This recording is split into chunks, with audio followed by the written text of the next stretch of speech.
I came to this area in 2004, having worked on Capitol Hill in clean water issues for 35 years. And the thing that has drew me immediately to the Rivanna was the issues of stormwater, because rainwater runoff is such a difficult issue to approach at the local level.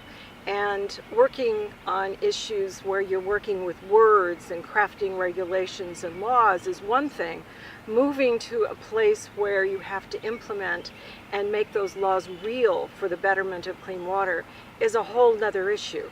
And rainwater runoff from farms, from development, from our homes is a continual pollution source and insult to our river. So that was my initial draw, because one of our biggest problems here in the Rivanna is stormwater and erosion and the sediment that occurs after a big rainstorm, clogging up our waterways, suffocating the fish, unsightly river to look at. And then I became a part, so that was my initial interest, and then I became a part of the Rivanna Conservation Society. And it opened up a whole different way of looking at clean water issues, taking it from the page and the words and the legalese down to this gorgeous river, this beautiful place to paddle and be peaceful.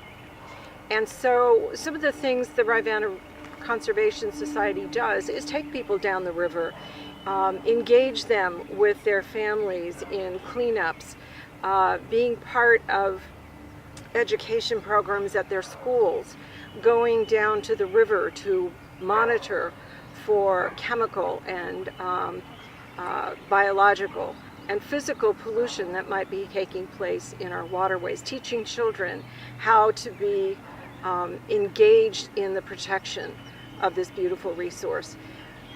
We also do a number of things like planting buffers to keep the water and the dirt and the pesticides and the fertilizer out of the Rivanna. We also have the opportunity to plant, for example, buffers at one of the local country clubs, at the airport, to keep the chemicals from the runway from going into the Rivanna. So there's just a myriad of things that you can do as an individual citizen by being engaged and aware that one person can make a difference. So it's much larger than just our home and our community. And yet it's not such an overwhelming task. We can keep the fertilizers out of the river. We can keep the pet waste and dispose of it properly.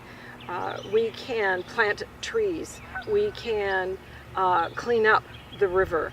And one day we would hope that as the Rivanna Conservation Society conducts its cleanup efforts all along the stream, that there would be nothing to pick up. So far not in my lifetime, but one day we'll perhaps have a mentality throughout our community and the world that we don't put trash in our water. We don't use it as a sewer or as a garbage dump. That we protect our waters, because it's not just a community issue. It's in our own best interest. It's our water, it's our river. And some of the uses that we have is aesthetic, of course, the beauty of the river, the recreation, our ability to float down the river and see beautiful birds and indigenous species like the ones over there that are living in this watershed. But we can also look at it from our human health. Our bodies are mostly water, and our drinking water. We bathe in this water. We cook in this water. We are blessed in this part of the world to have enough water most years to be able to use it without thinking much about it. We turn the tap on and we expect clean water. In many places around the world that doesn't happen. We're very blessed here. And so I believe that we have a particular responsibility at the headwaters of the James and the Chesapeake Bay to be even more responsible for making sure that our beautiful Rivanna is cleaned and safe for all the many uses that we have. And it's our responsibility as a good neighbor and as a good citizen here in Central Virginia.